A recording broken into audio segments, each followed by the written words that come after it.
So anyway, my name's Andrew, this is Joshua. We'll be interviewing you today. So we have got a number of questions we're going to ask you to gauge your suitability for the role. So if you could start with telling us about yourself. Yeah, sure. So as you know, my name is Richard. I am a standards-driven, high-performing manager who takes my responsibilities seriously. Now, over the years, I've built up an extensive range of skills and qualities that make sure that I always set high standards for my team. I give them a thorough brief, I monitor them along the way, and I always make sure that we achieve our goals on time and to the right standard. In my previous role, I was renowned for being a completer finisher. And what I mean by that is somebody who could be relied upon to achieve a task or a project to the right standard. And I was also renowned for getting the most out of the people I was responsible for.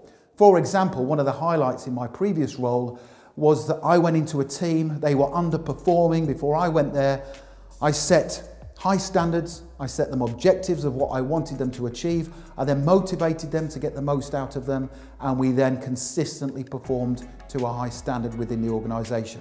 So I guess what I'm trying to say is I am somebody who you can rely upon to do a great job as a manager, and I will always recruit the right people and get the most out of my team. Excellent, thank you. Can you tell us why you want to be a manager? I want to be a manager for the simple reason that I want to be the person who has the responsibility for everything that goes on within my department or my team. I can understand that a lot of people don't want that level of responsibility, but I actually prefer it when I'm required to work under pressure. So for example, I go into a team and I'll set really high standards. We will be going along and doing our job, and then all of a sudden, something will need to be done. We will need to respond straight away. And that's what I love about being a manager, is when I'm working under pressure and I have to direct my team, lead them to get the most out of them. I also want to be a manager because I have ambitious plans for the future. I don't just want to sit still in your organisation. I want to be a really good manager, and I want to help you to achieve your commercial and financial objectives. I also have my own goals outside of work, and the only way that I will achieve them is if I am a high-performing manager for your organisation. So I want to be a manager because of the level of responsibility that comes with the position. Thank you, Richard. Can you tell me why you want to work for us? Yes, I want to work for you for three main reasons. The first reason is, when I saw the job advertised, I was quite excited because you have a really strong reputation as being a market leader within this industry. Now that's good for me because I have high standards, and I feel as your manager, you will support me to achieve my objectives. The second reason is, there are lots of really good reviews online that are left by your customers. So that tells me you always put your customers first, you do things right, and again, you set very high standards. The third and final reason why I want to work for you is because you clearly have ambitious plans for the future. I am somebody who doesn't want to sit still and just do the same thing day in, day out. I want to feel like I am progressing with the organisation I am being a manager for, and clearly that is the case with your organisation. So I feel I can come with you on your journey and achieve consistent success moving forward into the future. That's great, thank you. So could you describe to us what your style of management is, please? My style of management is firm, first and foremost, fair, consistent, and also motivational. So I am firm because I always set the bar high with my team. Whenever I go into a team, the team that I am managing, I always tell them to achieve very high standards. I think that's really important, because if you set the standards high, it's very easy to lower them down slightly if you want to, but if you go in with lower standards, it's a lot harder later on to bring them up. So I am a firm manager who always expects high standards from my team. I am fair because I will always treat the people within my team consistently. I will be respectful of them, but again, I will expect high standards. I am a motivational manager, so my style of management is motivational. What I mean by that is I will encourage my team to be the best they possibly can be. I would see it as my responsibility to get the most out of my team. I would also identify people in the team who want career progression, because that's good for your organisation. So I am a firm manager, I am fair, I am consistent, but I am also motivational too. Thank you, Richard. Can you tell me the difference between leadership and management? The difference between leadership and management is Management is all about controlling and directing the resources and the people whom you are responsible for. Leadership, on the other hand, is about inspiring, motivating, and influencing people to achieve your objectives. In order to be effective as a manager, you need to be good at management and also leadership. So you need a strong combination of both to achieve your goals. Thank you. Could you describe a time when you led by example? A time when I led by example. So in a previous role, I was in a meeting with other managers and team leaders, and we were all discussing a project for a client. Now, two of the other departmental managers suggested that we should use a substandard product part for the project because this would enable us to save time and money. And their suggestion was the client would not find out about using this substandard product, and therefore we would get to save money, so it was a win-win situation. I objected immediately because I don't think that's the right way to do things. Not only is it unethical, but we are also then putting the organisation at risk, because if the client finds out that we've been using a substandard product, then that could damage our brand and our reputation. And it's also dangerous for the client. So I insisted that we set high standards, we stick to the brief that the client requested, and we move forward with the product part that was more expensive. Now, even though they disagreed with my judgment, I feel it is important in those kind of situations to lead by example, have the confidence to say, no, that's not right, and to do the right thing. Great. Thank you, Richard. Can you tell me about a time when your leadership skills resulted in a positive outcome? Yes, there's been numerous situations where my leadership skills have resulted in a positive outcome, and in particular, the most recent one I can recall is when I was asked by my previous company owner to go and manage an underperforming team. So she wasn't happy with the way the team was operating and also the fact it had low level productivity levels. So she wanted me to go in there and sort it out and get that team back to performing to a high level. So I agreed to do so. When I first went into the team, I observed their performance for about a 7-day period to find out where they were going wrong. After that 7-day period, I held an initial team briefing. So I explained to them where they were going wrong and how I wanted them to perform moving forward. And I explained the reasons why.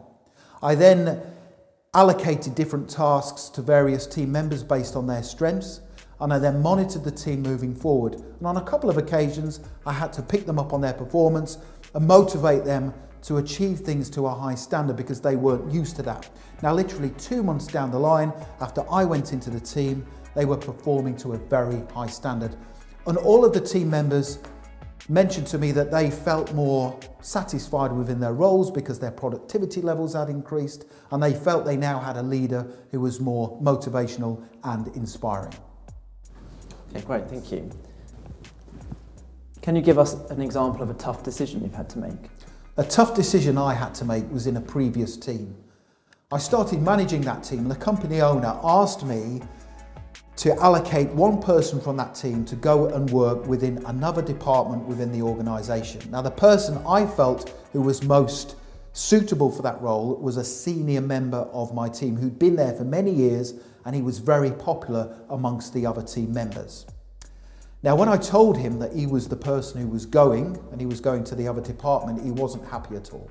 And also the other members of the team were not happy either. However, I had to put the organisation's needs above everything else. So I explained to him the reasons why he was being that person who was going to the other department. And I also persuaded him to go there because I felt he'd been in this team for a long period of time. He was really good at what he did, but it would be good for him to go and use his skills in another part of the organisation where he could gain more experience and expertise. So then when he did return to our team, his skill set would be more diverse. So I managed to persuade him to go off into the other team, the other department. He did really well. And I also explained to the other members of my team that this was now an opportunity for someone within our team to step up and fill his boots.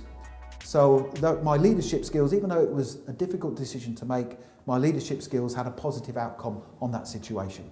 Great. Thank you, Richard. What methods will you use to motivate your team? I use a variety of different methods to motivate my team. The first one is to create team values that everyone buys into. As I said at the start of the interview, I always make sure I set the standards high because I feel that makes people feel good about the work that they do, and they also know exactly what they need to do. So I always set high standards, really good team values, and then I also conduct performance reviews. And what I mean by that is I will sit down for about an hour with each member of my team, and I will find out about their strengths, their weaknesses, how we can improve on their weaknesses, and also ascertain their future career plans. So that gives me lots of knowledge about that team member and how I can direct them to achieve the team's goals. Finally, I will motivate my team by holding regular team meetings where everyone can contribute in a positive and open manner and give me ideas about how we can move forward as a team. And again, I am empowering my team to achieve everything that is possible. And I will also praise the members of my team when needed. So on one hand, I will call them up when they are not doing things right, and I will direct them, but I will also praise them. So when credit is due, I will certainly give it. I believe I have lots of different methods I can use that are tried and tested, and they will ensure that the team I am managing will always perform to a high standard. Thank you. How would you handle conflict within your team? I would handle conflict within a team by first and foremost being confident and dealing with it straight away. I believe if you leave conflict to fester, then it can become more of a bigger problem. There will always be people in a team who will notice the conflict, but they won't say anything about it. And if they see you as their manager not tackling it, then I believe that is weak from a management perspective. So I will first and foremost tackle the conflict. So if there were two members of my team experiencing conflict, I would just say to them, I've noticed that you two are having a few problems. Are you able to resolve it? So just by me telling them that I am aware of the conflict should encourage them to sort things out themselves. And that would be the first thing. I would expect them as responsible employees to sort out the conflict. However, if I noticed that the conflict wasn't going away, I would then call them in together and I would speak to them in private and I would explain how they need to resolve the conflict. I would ask them questions, give them both the opportunity to speak about the conflict, and I would encourage them to reach a compromise moving forward. I would also explain to them that they had a responsibility to work harmoniously within the team because we had targets to work towards and objectives to achieve. So to summarise, I would always deal with conflict straight away in a confident and concise manner. Thank you. Thank you, Richard. What are your salary expectations? Before I came along to the interview, I carried out a little bit of research based on the salary range for this manager role within this industry. And that range is between $30,000 and $40,000. Now, of course, based on my experience and my confidence levels, I believe I am worth the higher salary range of $40,000. However, I understand you don't know me, you don't know my capabilities, and therefore I have a responsibility to prove to you my worth. On that basis, I would be comfortable with a salary of $37,500. Thank you. How would you define success? How would I define success? Success to me, first and foremost, is doing my job as a manager to a high professional standard. Success is also about getting the most out of my team. If I see my team performing to a high standard, then that, in my eyes, is achieving success. I said at the start of this interview that I have my own personal and professional goals. And the only way that I will achieve those is by performing as a manager to a very high standard. So if I do that, I will achieve success outside of work. Finally, success to me is seeing your organisation grow, continually develop, improve and achieve its commercial and financial objectives. And the only way that will happen is if managers such as myself do a really good job for you. How do you delegate your tasks? So delegation is a really important area of being an effective manager. So whenever I am delegating tasks, I will start off and assess the task that I need doing. Now, because I will have carried out performance reviews with all members of my team, I will know each individual's strengths, and therefore I will be able to allocate that task to the person within my team who I feel is most suited to it. I will then speak to that person and I will communicate with them in a clear and concise manner, and I will give them a solid brief of what I want them to do, how I want them to do the task, and finally the timescale that it needs to be completed by. They will then have the opportunity to speak to me during the completion of the task if they need any advice or guidance. So whenever I delegate tasks, I will ascertain the task that needs to be done, I will allocate it to the right person, I will give them a clear and concise brief, and I will then support them moving forward until that task is completed. Thank you. Thank you, Richard. That concludes the questions we have for you. Do you have any questions for us? I've really enjoyed the process. I just have a couple of questions, if that is okay. So the first question is, what are the plans for your organisation over the next 5 to 10 years? Because I plan to stay with your business for a long period of time as a manager, and it will be interesting to know how you plan to move the company forward. It's great to hear, firstly, that you plan on being with us long term. Our plans are very much, we've got a growth plan for the next 5 years. We've got new operations we want to launch worldwide and globally that we want you to be a part of, and your team needs to grow and help us get to there. So we want you to be a part of that over the next 5 years to help us grow and hit our targets worldwide. Okay, thank you. The next question is, what has frustrated you about managers who've held this or similar positions previously within your organisation? Right, yeah, so previous candidates that we have had haven't been able to get up to speed as quickly as we would have liked them to get up to speed. So one of the first things we'd like you to do is, as you mentioned earlier, do a performance review of your team, get to know your team really well, and get them all on the same page and understanding so they can get up to speed as quick as they can. That's really been the key reason where we've struggled with previous candidates in your position.